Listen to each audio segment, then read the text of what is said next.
Hi guys, dahil napagod na kami sa kakaikot at kakalakad, dahil kanina pa kami paikot-ikot, eto pumasok muna kami dito sa mall para kumain dahil pag alis namin sa bahay kanina, hindi pa kami kumakain. Pero dahil sa mahaba daw ang pila ng order, kailangan namin maghintay. Medyo madami na kasi ang tao nung pumasok kami dito sa loob.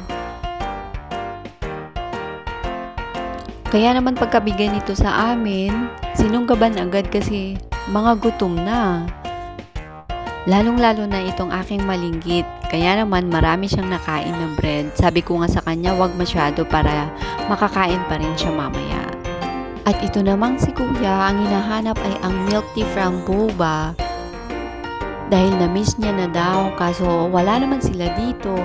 Kaya ang sabi namin sa kanya, mag-ice cream na lang sila mamaya sa Baskin. Bali, yun na lang ang magiging dessert nila pagkatapos namin kumain. So, ayan guys, kain muna tayo ng bread kasi maya-maya pa ang aming order. And ayan, tuwang-tuwa na ang malinggit dahil kumakain na. Sabi niya kasi napagod daw siya sa kakapili ng kanyang trolley. May paganon pa talaga eh. At pagkatapos nga ng mahabang panahon talaga, dumating din ang aming order. At ito ang aming in-order, isang chicken tagliatelle, saka isang chicken avocado, tapos ito namang isa ay chicken cordon bleu. Ang sarap nito guys, and excited na ang mga bata. Ayan guys, mamaya na lang ulit, kakain muna ako dahil ako gutom na rin. Kain po tayo. Ano pa nga ba ang gagawin natin kung hindi kumain? Food is life, di ba?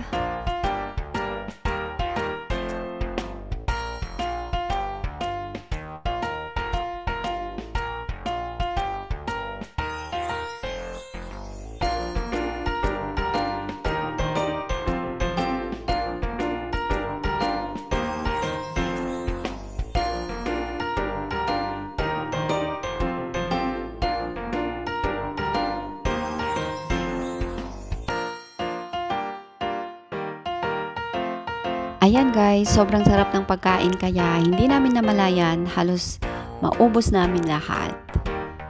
Masarap din kasi ang pagkain nila dito kaya try nyo din. So hinihintay na lang namin ang aming bill and then lalabas na kami para mag-grocery naman.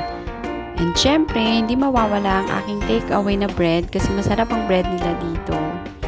Papunta na kami ng supermarket nang madaanan namin itong Baskin. And syempre, hindi namin pwedeng lagpasan ito hanggat hindi sila bibili ng kanilang paboritong ice cream, ang mint chocolate chip saka tea shake. So, ayan na guys, nandito na kami sa loob ng supermarket. Mamimili lang kami ng konting groceries, tapos yung mga pambaon-baon ng mga bata sa school. Tapos, uuwi na kami. Again, thank you so much po sa inyong panonood. Bye!